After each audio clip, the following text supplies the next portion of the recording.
Allora io per introdurre, entrare nel vivo della discussione e per introdurre l'avvocato Guarnera, di cui appunto leggerò una breve biografia, volevo entrare in uno dei temi che verranno affrontati da questo momento di incontro e di riflessione con le parole di un sindaco degli anni 90, di un sindaco che poi vi dirò chi è, ma passo subito alla sua testimonianza, alla sua deposizione davanti ai magistrati negli anni 90. Sono un ladro che non si è messo mai una lira in tasca, ho rubato per il mio partito, ho fatto avere soldi ricevuti come tangente ai capi dei partiti che reggevano la maggioranza su cui poggiava la mia poltrona di sindaco, il giro di appalti, progetti, direzione di lavori, insomma i soldi che sarebbero arrivati o sono arrivati in città su cui ci sono state o erano state programmate ruberie o altri meccanismi utili a tenere in piedi il sistema mazzette era di oltre 1 miliardo di lire. Ho pagato tutti, politici, funzionari integerrimi dello Stato che avrebbero dovuto controllare la correttezza dei miei atti amministrativi, perfino un magistrato della Corte dei Conti. Ora sono ufficialmente un collaboratore di giustizia, anzi un pentito. Io non ho cercato né la vendetta né lo scambio con l'indulgenza della collettività. Il mio problema era liberare la mia coscienza e poter guardare in faccia i miei figli. Questa è la confessione di Agostino Licantro, il più giovane sindaco di Reggio Calabria, eletto a maggioranza dei voti il 27 febbraio del 90. 8 mesi dopo avrebbe strappato un altro primato, il più giovane sindaco italiano sotto i cui occhi passavano mazzette per centinaia di milioni. I suoi conti con la giustizia sono stati chiusi ufficialmente nel 1992, quando ha patteggiato la pena. E allora questo è un esempio molto chiaro di corruzione, un esempio di corruzione dell''ndrangheta, come moltissimi esempi di corruzione, soprattutto in Calabria, ma in questo momento nel nord Italia, dove la penetrazione dell''ndrangheta, soprattutto dell''ndrangheta, è abbastanza dilagante, di quello che possiamo poi ascoltare dalle parole dell'avvocato Enzo Guarnera, che esercita la professione di avvocato penalista dal 1975 a Catania e a Roma. Dal 1985 al 91 è stato giudice onorario presso il Tribunale per i minorenni di Catania, oltre ad essere consulente legale e uno tra i fondatori dell'associazione anti-estorsioni e anti-usura Libero Grassi di Catania e anche tra i fondatori dell'associazione antidroga Albatros, collegata con il gruppo Abelia di Don Ciotti. Ha fatto parte della Federazione Universitaria Cattolici Italiani e delle AGLI.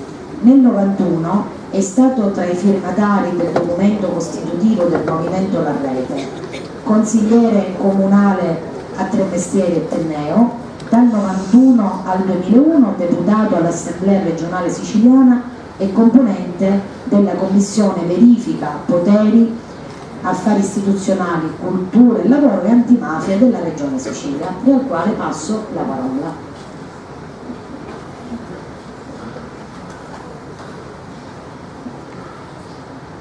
Ragazzi, buongiorno. Io saluto innanzitutto voi che siete, per quanto mi riguarda, gli interlocutori privilegiati. Poi saluto anche gli adulti. Non voglio fare torto agli adulti, in quanto io sono convinto della mia esperienza che parlare ai ragazzi oggi è una delle cose più importanti che si possano fare nella vita da parte degli adulti che hanno qualche testimonianza da portare. Lo dico perché ho esperienza di colloqui e dialoghi con adulti, i quali, lo dicevo prima a qualcuno mentre aspettavo che iniziasse l'incontro, sono normalmente cortesi, ti fanno l'applauso, perché l'applauso è un segno di cortesia, ma restano della propria opinione. Gli adulti hanno difficoltà a mettere in crisi il proprio modo di concepire la vita. Ritengono di aver capito tutto, ritengono che non hanno più motivo di cambiare, che non hanno nulla da apprendere. E allora quando si parla di temi importanti come oggi, anche se chi parla esprime idee diverse dai loro convincimenti, per cortesia ti applaudono lo stesso. Ecco perché preferisco parlare con i ragazzi, perché i ragazzi hanno una capacità di cambiamento e di cogliere possibilità nuove per la loro vita che gli adulti spesso non hanno. Ci sono ovviamente le eccezioni. Questa è la ragione per la quale ho sollevato prima voi e dopo i grandi. Entro nel tema. Io non faccio lezioni, a me le lezioni non piacciono. Io preferisco portare la mia testimonianza, ciò che ho capito nella mia vita facendo l'avvocato per 42 anni, perché da 75 al 2017 sono 42 anni, e avendo fatto politica sin da ragazzino, talvolta dentro le istituzioni, talvolta e spesso fuori dalle istituzioni, ma sempre politica. Cosa ho capito? Ho capito che nella vita sono importanti i valori di riferimento della persona umana. Allora, ci dobbiamo interrogare: quali sono i valori di riferimento della mia persona?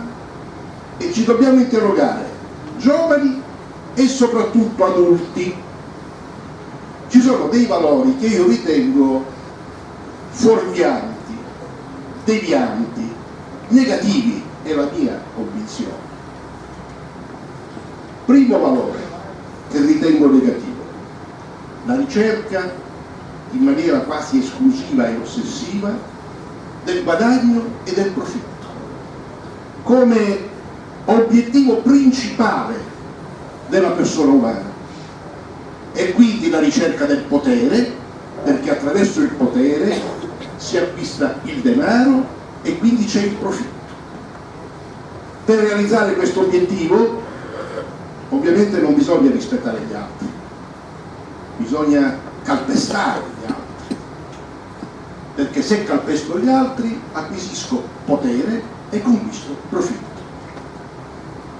Non solo, ma gli altri, ove possibile, li devo mettere da parte, perché più metto da parte gli altri, più il mio potere, il mio profitto, la mia accumulazione di denaro aumenta. Ragazzi, questa è la logica della mafia. La mafia è questo, molto semplicemente, senza perderci in chiacchiere complicate, in filosofie, in ideologie. La mafia è controllo del territorio, utilizzazione delle risorse, dei beni che sono di tutti, a uso e consumo di pochi, desiderio di arricchimento, controllo del potere. Questa è la mafia. Ma guardate, mi sono convinto di un'altra cosa, e non voglio essere un qualunquista. Vi ho detto politica per tanti anni. Questa è anche la politica. Tra politica e mafia, avendo fatto, e facendo ancora l'avvocato, e avendo fatto il politico e facendolo adesso ancora in maniera anomala, mi sono accorto che vi è spesso, fortunatamente non sempre, una identità di concezione della vita. Io mi guardo attorno e vedo la politica è piena di soggetti che corrompono e si fanno corrompere, e fare gli esempi è inutile, e si scopre una parte molto piccola della corruzione. La mafia è la stessa cosa. La mafia, per acquistare potere e soldi, corrompe, e corrompe anche la politica. Questa idea non è una concezione libresca, cari ragazzi, è il frutto della mia esperienza di vita. Sapete quanti uomini che fanno politica si fanno corrompere? Io ho un osservatorio forse privilegiato rispetto ad altri avvocati, perché dai primi anni 90 ho deciso di difendere i testimoni e i collaboratori di giustizia. Ho scelto professionalmente di non difendere i mafiosi, perché non puoi difendere chi collabora con lo Stato e chi è contro lo Stato, o talvolta chi facendo il mafioso è dentro lo Stato. E ovviamente voi capite che, avendo in 27 anni avuto a che fare con i collaboratori di giustizia di varie parti d'Italia, soprattutto della Sicilia, mi sono, senza volerlo, fatto un patrimonio di conoscenze e di quanto la criminalità organizzata e la corruzione sia entrata nella politica. E guardate che se sono stati processati o condannati in questi 20 anni, 27 anni che io mi occupo di queste cose, 10 politici, ho fatto un numero a caso, ma quelli che avrebbero dovuto essere condannati sono molti di più. Non ci sono le prove, perché i processi si fanno con le prove in uno Stato di diritto, ma c'è da parte mia la consapevolezza morale. Sapete quanti politici vedo in giro, che ho visto in giro in questi anni, che fanno anche antimafia a parole, ma che ho la consapevolezza morale di quanto siano corrotti e inquinati. Ecco perché io non vado più da anni ai cortei antimafia, non perché non siano importanti, perché al loro interno spesso ho visto partecipare soggetti che devono stare in galera, invece sono nei cortei a parlare contro la mafia, della quale fanno parte. E allora, cari ragazzi, il discorso qual è? Il discorso è che il futuro, il cambiamento, sta nel vostro cambiamento di vita, nei valori che per voi sono importanti. È importante che vi divertiate, è importante che andiate a ballare, è importante che facciate la vita che negli anni 2000 i giovani ritengono giusto fare, però è importante capire che i valori fondamentali non sono quelli della società consumistica, non sono la corsa ad avere il tablet più nuovo, il telefonino di ultima generazione, non è la conquista affannosa dei beni di consumo. I beni di consumo sono uno strumento per star bene, ma non sono lo scopo della nostra vita.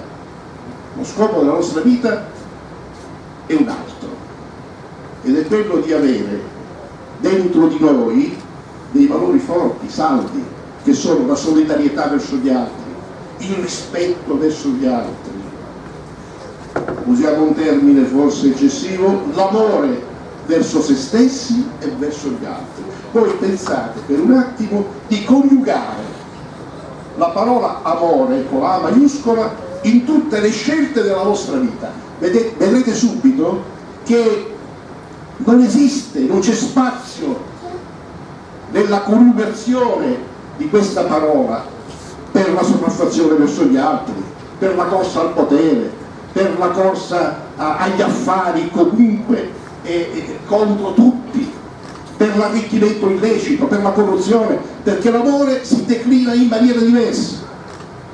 Non è facile, ma è questa la strada che io ho capito essere quella maestra. Un'altra cosa voglio dirvi che ho capito: non prendete mai gli adulti, qualunque adulto, come esempio massimo di vita. Un errore che possiamo fare nella nostra vita è quello di crearci dei miti e degli eroi, perché il mito e l'eroe, quello che mettiamo sul piedistallo, che facciamo diventare l'esempio a cui ispirarci, ha un effetto negativo anche alla migliore persona, perché impedisce e annienta la capacità critica. Voi dovete sviluppare, ragazzi, la capacità critica, dovete ragionare con la vostra testa, dovete parlare tra di voi, dovete confrontarvi, non dovete mai prendere per buono ciò che dice un adulto. Io sto portando una testimonianza di vita, ciò che ho capito nella mia vita, ma non pretendo che sia la verità, è la mia verità.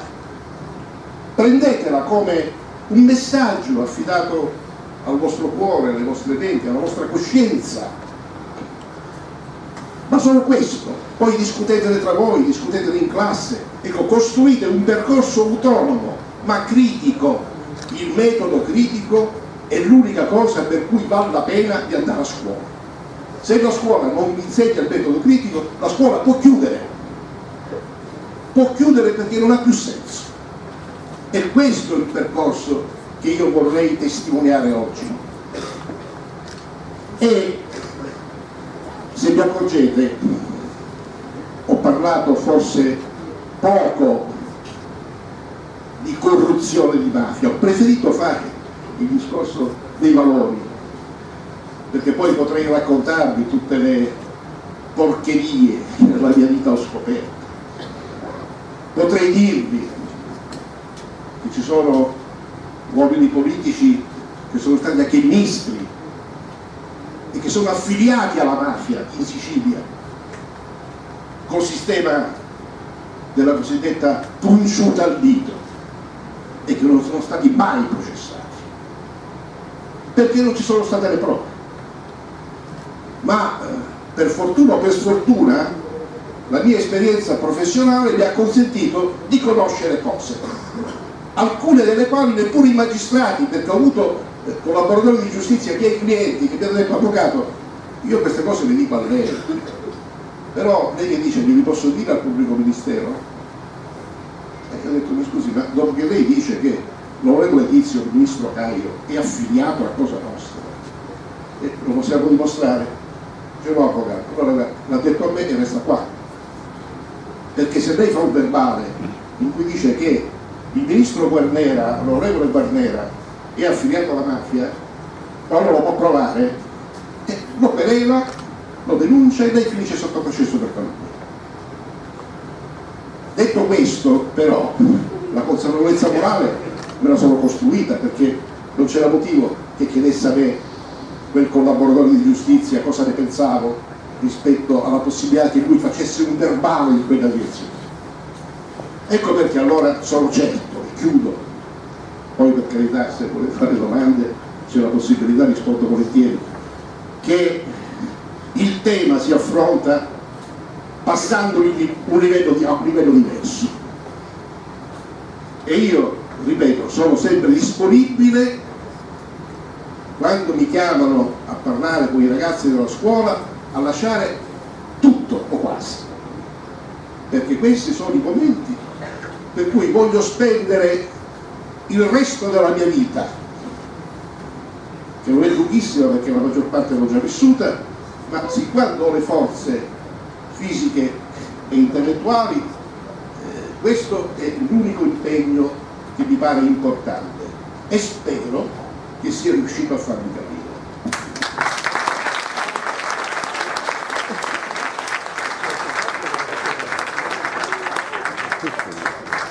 Ragazzi, apprezziamo molto il taglio che l'avvocato Guarnera ha dato al suo intervento, perché è proprio diretto a quello che è il senso della giornata di oggi, anche l'uditorio di oggi. Allora io vi voglio fare i complimenti perché stiamo parlando anche in una cornice spettacolare, perché qui abbiamo una riproduzione del Caravaggio, del seppellimento di Santa Lucia, ci sono dei modelli di abiti.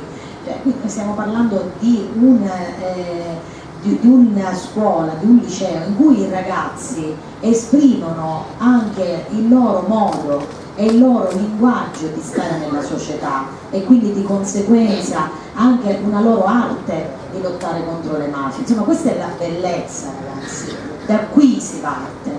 Una scuola che parte dalla realizzazione di opere e di oggetti così preziosi, così autorevolmente apprezzabili da parte di tutti, anche da chi non è del mestiere, è già un modo concreto di stare nella società, di lottare contro la mafia.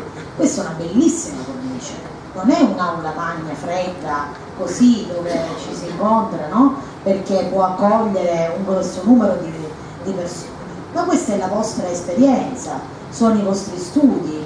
Voi avete un mestiere in tasca, lo potete spendere, e attraverso questo mestiere che potete poi fare delle scelte importanti. Poi ci sono i professori, c'è Nino qui, io lo conosco da tempo, il professore Sigari, che vi sta facendo delle fotografie. Immagino che attraverso queste fotografie, conoscendolo, che lui vi fa, poi interpreta i vostri pensieri durante le iniziative e diventa uno spunto in classe per raccontare e per raccontarsi di come ognuno di noi ha vissuto questa giornata, e poi diventeranno anche dei quadri e delle opere eccellenti.